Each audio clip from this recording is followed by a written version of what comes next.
Hola, ¿qué tal? Bienvenidos a esta gran exposición. Agradecerles por acompañarnos en este recorrido tan especial. A nombre de Maritza, Claudia, Samantha, Natanael y su servidor Israel, les invito a explorar juntos un tema apasionante, que es el cristianismo oriental en el siglo XX. En este video nos adentraremos específicamente en cómo el cristianismo oriental se desarrolló, se adoptó y enfrentó los desafíos del siglo XX. Durante este periodo, las iglesias orientales tuvieron que responder a cambios políticos, conflictos, migraciones y lo que moldeó su carácter y alcance. Veremos cómo el cristianismo oriental vivió una etapa de transformación. No es la 4T, es una transformación bajo las circunstancias en que afectaron tanto a sus líderes como a sus creyentes. Y para comprender mejor este desarrollo, hemos estructurado una exposición en donde varios sus temas claves van a estar. Comenzaremos con el cristianismo bizantino, que constituye la base histórica de las iglesias orientales. Y sí, ¿cuál es su influencia durante el siglo XX? Además, exploraremos la diáspora ortodoxa que llevó estas tradiciones a nuevos contextos debido a desplazamientos y la migración masiva. Además, vamos a analizar cómo se adaptaron en unos nuevos territorios y posteriormente nos enfocaremos a la Iglesia Ortodoxa Rusa. Así es, la Iglesia Ortodoxa Rusa, que jugó un papel importante enfrentando las complejas circunstancias de la era soviética, su posterior renacimiento y todo lo que influyó. Además, hablaremos sobre la expansión del cristianismo oriental en Asia, en China, en Japón y en Corea, y cómo todas estas muestran sus tradiciones y cómo echaron raíces. No solamente hablaremos de su comida, sino cómo han influido en el siglo XX. También, ¿saben qué? Vamos a abordar la historia única de la iglesia nestoriana y la importancia de la iglesia monofista, que enfrentan sus propios desafíos en el contexto histórico. Este recorrido no solamente busca mostrar estas grandes comunidades, sino también cómo han evolucionado y cómo han enriquecido el cristianismo oriental. Así que prepárate, yo estoy listo, tú estás listo, así que venga, vamos a iniciar. Vete por un café, vete por unas papitas, vete por unos churros, pero que no tengan los sellos de exceso. Así que venga, comencemos con esta gran exposición de la iglesia oriental. Así que vámonos hasta el otro lado con nuestra amiga Samantha. ¡Continuamos! Gracias, Isra. Pues yo les vengo a hablar del cristianismo bizantino. Comencemos por sus orígenes del mismo. Se remonta en la época del Imperio Romano, pero realmente esta se consolida con la fundación de Constantinopla. Fue en el año 330 después de Cristo por el emperador Constantino, quien hizo del cristianismo un pilar importante para el imperio. Esto marcó un cambio significativo en la religión, pues pasó de ser una fe perseguida por convertirse en un gran pilar para el Estado. A medida que éste se expandía, el cristianismo bizantino se caracterizaba por su sincretismo, esto es, la combinación de elementos de cultura grecorromana con la fe cristiana. Las iglesias bizantinas, como la famosa Hagia Sofía, son ejemplos espléndidos de cómo la religión y el arte se entrelazaron.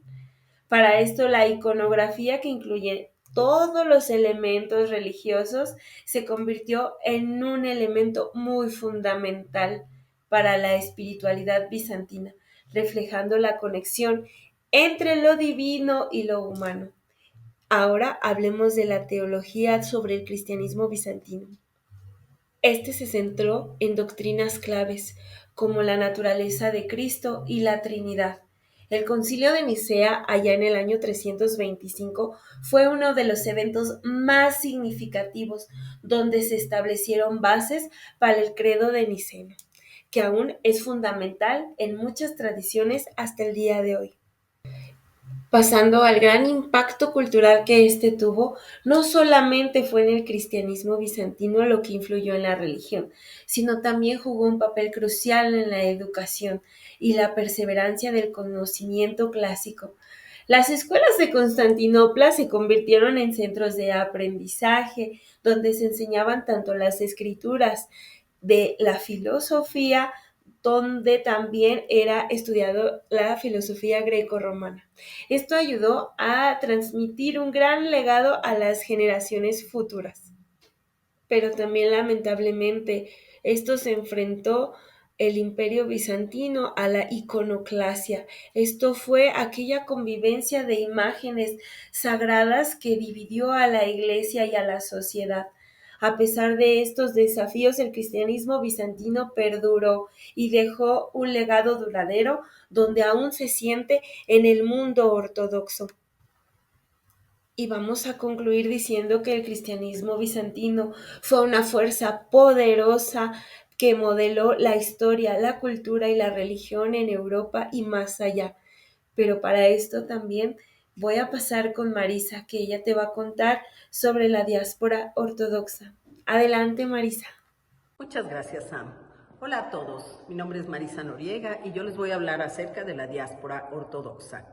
El término diáspora habla de la dispersión de un pueblo, la disgregación voluntaria de un pueblo, y el término ortodoxo se refiere a una religión que se adhiere a las tradiciones antiguas, rechaza las versiones más modernas o las reinterpretaciones del culto, apegándose a la tradición religiosa original.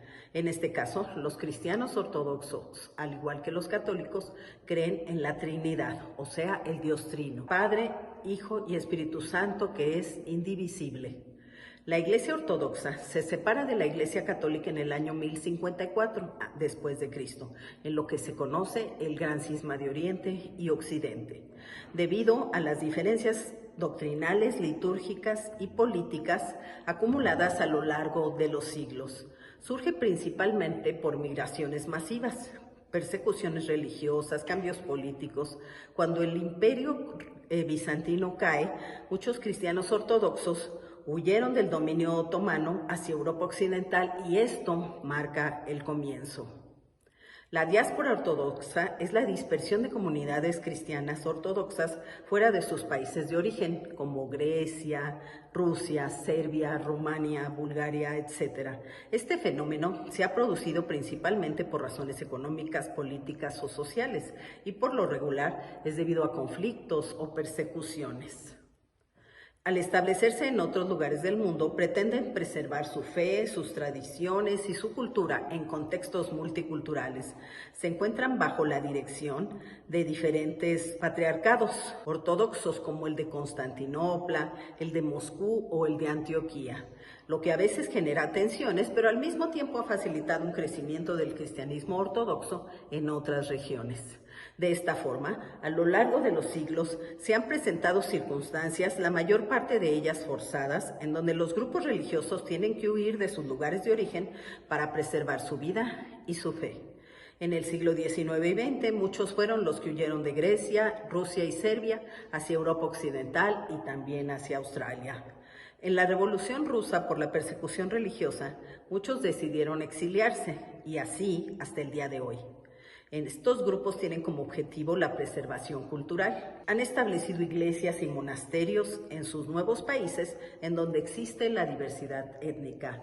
Por mi parte ha sido todo. Voy a dar paso, por favor, a nuestro compañero Natanael, que nos va a hablar de la iglesia rusa. Hola en ruso. La Iglesia Ortodoxa Rusa. Orígenes y contexto histórico. La Iglesia Ortodoxa Rusa se originó en el siglo X con la cristianización de la Rus de Kiev en el año 988, cuando el príncipe Vladimir I adoptó el cristianismo bizantino como la religión estatal. El cisma entre la Iglesia Ortodoxa Oriental y la Iglesia Católica en 1054 contribuyó a la separación de la Iglesia rusa de Roma y su posterior alineación con el Patriarcado de Constantinopla. Características y estructura. Número 1, patriarcado autónomo. La Iglesia rusa alcanzó su autonomía considerable y en 1589 obtuvo su propio patriarcado, estableciendo su autoridad independiente en Moscú. Número 2, espiritualidad oriental. La Iglesia rusa promueve una espiritualidad caracterizada por el uso de íconos, una liturgia mística y la importancia de la oración contemplativa, o como la llamamos, la oración de Jesús. Número 3, teología específica. La Iglesia Ortodoxa rusa hace hincapié en conceptos como la teosis o deificación, que implica la unión con Dios como el objetivo principal de la vida cristiana en la filosofía ortodoxa. Aportaciones filosóficas y teológicas. Teología apofática. Se centra en una teología negativa que sostiene que Dios es incomprensible e incognoscible y que solo se puede hablar de Él en términos de lo que no es. Número 2, contribuciones de figuras destacadas. El desarrollo de la Iglesia rusa tiene un pensamiento cristiano ruso fundamentado en ideas ortodoxas con corrientes filosóficas modernas. Su principal exponente, Vladimir Solovyov. Número 3, influencia en el pensamiento social. La Iglesia rusa ha influido en el concepto de sobornost, que esto quiere decir unidad espiritual de la comunidad, que promueve la solidaridad social y la cohesión en la comunidad de los creyentes. Impacto histórico. La filosofía de la Iglesia Ortodoxa rusa ha tenido un rol fundamental en la identidad cultural y política de Rusia, especialmente durante el Imperio Ruso y en el Renacimiento tras la caída de la Unión Soviética. Desde el siglo XIX y en adelante ha sido un vínculo para el nacionalismo espiritual, promoviendo una identidad religiosa rusa distinta del cristianismo occidental. Ahora vamos a la iglesia monofisita. La iglesia monofisita. La iglesia monofisita surgió en el siglo V como una reacción a las decisiones del Concilio de Calcedonia, que definió la doctrina de la doble naturaleza de Cristo, es decir, humana y divina. Las iglesias que rechazaron esta definición calcedonia son conocidas hoy como iglesias ortodoxas orientales, como la iglesia copta, la iglesia ortodoxa siria y la iglesia armenia. Aunque el término monofisita es históricamente inexacto, se prefiere el término miafisita, que indica una naturaleza en la cual lo divino y lo humano están unificados en Cristo. Características y estructura. Número 1, cristología distinta. Estas iglesias sostienen una cristología miafisita, enfatizando que Cristo tiene una naturaleza única y unificada. Número 2, independencia y separación. A lo largo de la historia, estas iglesias han estado separadas de las corrientes principales del cristianismo, debido a su lugar geográfico y a su sistema político, y han desarrollado prácticas y liturgias propias. Número 3, uso de liturgias antiguas. Estas iglesias mantienen liturgias antiguas como la liturgia de San Basilio, la liturgia siriaca, que son ricas en simbolismos y espiritualidad. Aportaciones filosóficas y teológicas. Número 1, teología encarnacional. Las iglesias ortodoxas orientales han desarrollado una teología rica en el misterio de la encarnación y en el sufrimiento redentor de Cristo, lo cual ha influido en la comprensión mística y experiencial de la fe. Número 2, espiritualidad y monasticismo. Estas iglesias han tenido una fuerte tradición monástica, siendo pioneros en el monasticismo temprano, particularmente en Egipto y Rusia, con figuras como San Antonio Abad. Número 3, influencias filosóficas. Aunque estas iglesias son menos influyentes a nivel filosófico en la Europa medieval, sus ideas ayudaron a moldear la mística oriental y las bases de algunas tradiciones ascéticas cristianas. ¿Cuál fue su impacto histórico? Estas iglesias han sobrevivido bajo el dominio musulmán y han tenido un papel importante en preservar antiguas tradiciones cristianas y textos teológicos. Tuvieron influencia en el desarrollo del monasticismo y la espiritualidad cristiana temprana, estableciendo modelos de vida, filosofías cristianas posteriores, especialmente en la forma de oración y en el martirio. Ahora vamos con la Iglesia Ortodoxa China. Gracias, Nat. Yo les voy a hablar de la Iglesia Ortodoxa China. Esta tiene sus raíces en la llegada del cristianismo de China, que se remonta en la dinastía Tang en el año 618 a 907 después de Cristo, cuando misioneros como Apolen introdujeron a la fe nestoriana. Sin embargo, la fe moderna de la Iglesia Ortodoxa de China se desarrolló en el siglo XIX, como la llegada de misioneros ortodoxos rusos. Hablemos un poco de los orígenes y contexto histórico. Por ejemplo, su primer llegada. El cristianismo llegó a China a través de sus rutas de la seda por la Iglesia Ortodoxa. Como tal, se fortaleció durante el siglo XIX en un contexto de apertura y cambios socioeconómicos y políticos en China. Después viene la misión rusa. La misión ortodoxa rusa en Pekín fue fundamentada para establecer comunidades ortodoxas en China, entre los inmigrantes rusos y especialmente entre otros grupos étnicos. Hablemos del reconocimiento en 1905. La Iglesia Ortodoxa de China fue reconocida como una jurisdicción autónoma por el Patriarcado de Moscú. En cuanto a estructura de la Iglesia Ortodoxa China, tiene una jerarquía similar a otras iglesias ortodoxas, con un obispo que supervisa la diócesis. La sede principal se encuentra en Pekín. Referente a ritos y liturgia, la liturgia ortodoxa se celebra en chino y utiliza el calendario ortodoxo, adaptando ciertos aspectos a la cultura china. En cuanto a comunidades, la Iglesia atiende tanto a comunidad local china como a la diáspora rusa y otros grupos ortodoxos. Ahora vamos a hablar de aportaciones filosóficas y teológicas. Por ejemplo, la Iglesia Ortodoxa China intentó integrar varios elementos. Esto se conoce como sincretismo, como el confucianismo y el taoísmo en su práctica y enseñanza, buscando un diálogo entre la fe ortodoxa y la cultura china. Esto también tuvo un impacto histórico en relaciones culturales, como por ejemplo, la Iglesia ha desempeñado un papel al acercamiento de cultura entre Rusia y China, contribuyendo a un acuerdo mutuo. En conclusión, la Iglesia Ortodoxa China sigue siendo un gran testimonio de la rica interacción entre la tradición de la cultura cristiana y la cultura china, enfrentando desafíos modernos mientras busca mantener su identidad y misión. Y ahora vamos a ver con Israel la Iglesia Ortodoxa Coreana. Adelante, Israel. ¡Annyeonghaseyo! Bienvenidos a esta parte de nuestra exposición, donde abordaremos el fascinante historia de la Iglesia Ortodoxa Coreana. Quiero llevarlos a través de los momentos clave de cómo llegó el Evangelio a Corea, lo que ocurrió después y cuál es el estado de la Iglesia Ortodoxa en el siglo XX. La historia de la llegada del Evangelio a Corea comienza a través de la influencia de los misioneros rusos a finales del siglo XIX.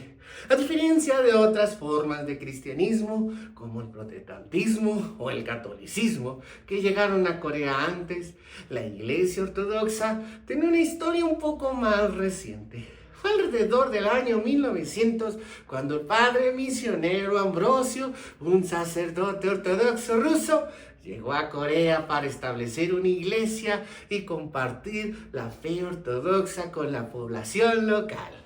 Ese fue un momento crucial que marcó el inicio de la presencia ortodoxa de Corea. Desde el principio, la Iglesia Ortodoxa enfrentó muchos desafíos. Durante la ocupación japonesa en el año de 1910, los misioneros, los creyentes ortodoxos, tuvieron que mantenerse firmes en su fe, a pesar de las restricciones y persecuciones y la guerra de Corea en 1950. Durante estos años, muchos templos fueron destruidos y abandonados. La comunidad se redujo considerable. Sin embargo, hacia el siglo XX, la Iglesia Ortodoxa experimentó un renacimiento considerable gracias a la ayuda del Patriarcado de Constantinopla y a los esfuerzos de los misioneros griegos. Así fue que hoy en día la Iglesia Ortodoxa Coreana se ha consolidado como un pequeño pero comprometida comunidad de creyentes. Aunque su número no ha crecido exponencialmente, sí se destaca por su fuerte sentido de identidad y espiritual. La Iglesia está bajo la autoridad del Patriarcado de Constantinopla y uno de sus centros principales de culto y formación es la parroquia de Máximo en el Confesor de Seúl. En cuanto a sus principios y sus costumbres, la Iglesia Ortodoxa Coreana comparte las enseñanzas fundamentales de la Iglesia Ortodoxa en general. La tradición de los padres de la Iglesia y los 7 concilios económicos son pilares esenciales para su fe.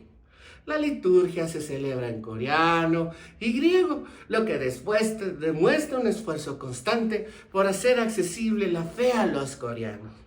Además, la comunidad celebra las principales festividades del calendario litúrgico ortodoxo, como la Pascua, la Navidad, la Teofanía y la Asunción de la Virgen.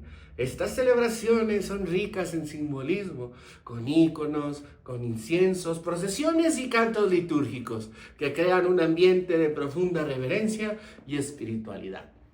Una característica importante de la Iglesia Ortodoxa Coreana es su capacidad de adaptar el cristianismo dentro de la cultura coreana. Esto ha implicado adaptar ciertos elementos culturales para hacer la fe más relevante para la población local, sin perder la esencia de la tradición ortodoxa. Por ejemplo, el uso del idioma coreano en las liturgias y la incorporación de elementos culturales locales como la tradición del respeto hacia los ancestros, el uso de un hanbok, vestimenta tradicional, y que en algunas tradiciones todavía se incluye la música tradicional coreana.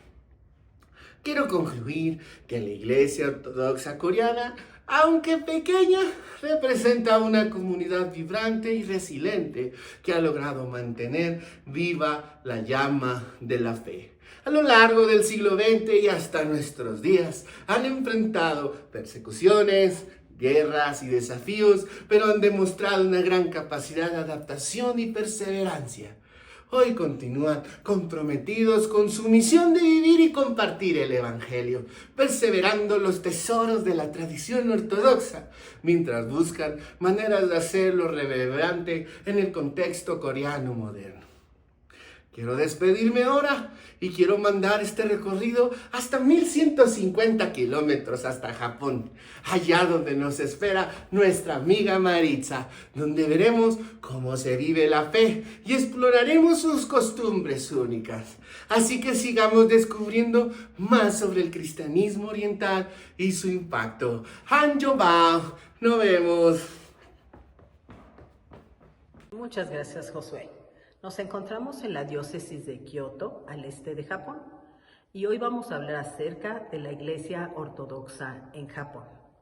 Es un tema muy interesante porque nos encontramos con que tienen una clara resistencia al cristianismo y podríamos considerar que esto es por razones culturales. Estamos hablando de que es una minoría religiosa, es más o menos el 1%, y no obstante ha dejado una marca importante tanto en la historia religiosa y cultural del país. La palabra japonesa para cristianismo es Kirisuto Kyo, que quiere decir doctrina de Cristo. Se dice que los misioneros nestorianos llegaron por la India, China y Corea en el año 199 y que duraron ahí hasta el año 400, pero realmente no tenemos una evidencia al respecto. Pero esta iglesia nace en 1861 con la llegada de un monje ruso llamado Nicolás Kazafin. Los aspectos de la iglesia ortodoxa son: durante el siglo XX, las misiones han sido un aspecto muy importante y se han adaptado a las necesidades locales, tratando temas éticos, espirituales y sociales. En el proceso de modernización, esta iglesia enfatiza que el cristianismo es compatible con la cultura japonesa, teniendo la fe en Cristo como el aspecto universal. Durante la Segunda Guerra Mundial, tuvo que alinearse al sintoísmo, que es la religión de Japón, llevando a meditar acerca de la fidelidad a Cristo durante las pruebas y durante la posguerra. Trabajaron para reconstruir sus pueblos y ciudades. La Iglesia Ortodoxa ha experimentado varios desafíos a lo largo de su historia, incluidas las dificultades durante la Segunda Guerra Mundial y el periodo de posguerra. Sin embargo, ha logrado mantenerse y crecer, estableciendo parroquias y comunidades en varias partes de Japón. Durante la Primera Guerra Mundial, la Iglesia Ortodoxa japonesa trató de mantener una postura de neutralidad mediante la preservación de la fe y la discreción política. Esto es para que no creyeran que estaban a favor de Rusia. En 1970, la Iglesia Ortodoxa de Japón recibió el estatus de Iglesia Autónoma bajo el Patriarcado de Moscú, reiterando que la Iglesia es una, santa, católica y apostólica, pero adaptada a la cultura. Al ser autónoma, puede tener su propio liderazgo y liturgia, sin perder la comunión con otras iglesias, y además se pensó en conservar el núcleo de la tradición litúrgica bizantina, pero incorporando elementos culturales japoneses. Así podríamos concluir mencionando que la Iglesia Ortodoxa en Japón encuentra mucha resistencia y se cree que es debido a que ellos priorizan la familia, y el tener un cambio estructural como eso lo podría poner en peligro. Por otra parte, perciben al cristianismo, incluyendo al ortodoxo, una religión extranjera asociada al imperialismo occidental, lo que es lo mismo a la represión histórica. Tienen una fuerte tradición del sintoísmo y budismo, que conciben como su visión del mundo, y el cristianismo lo consideran extranjero. Tienen un gran nacionalismo, lo cual dificulta la entrada de cualquier otra cosa. En la parte litúrgica están muy apegados a la liturgia bizantina, lo cual dificulta la comprensión para los japoneses.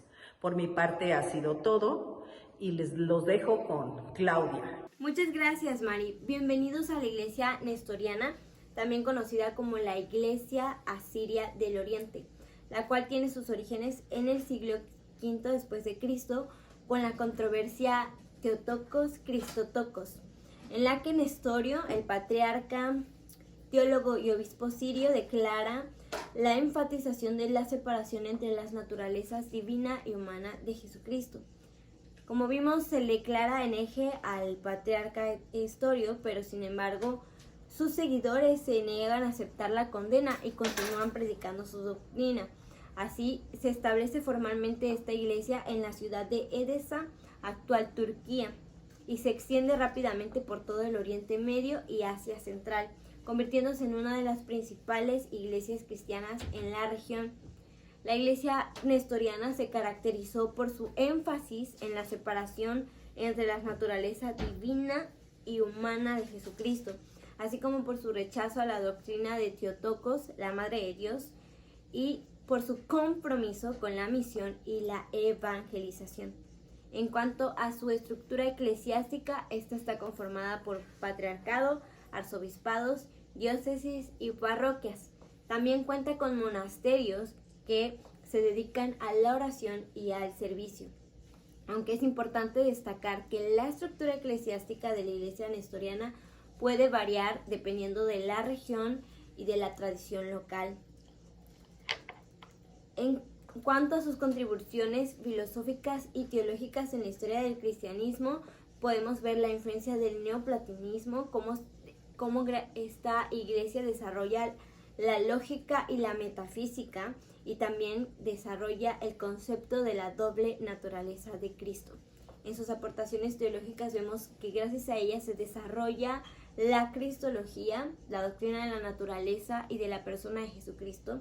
Se enfatiza en la importancia de la Biblia, se desarrolla la teología de la Trinidad y se influencia en la teología oriental, particularmente en la Iglesia Ortodoxa Siria y en la Iglesia Ortodoxa Armenia.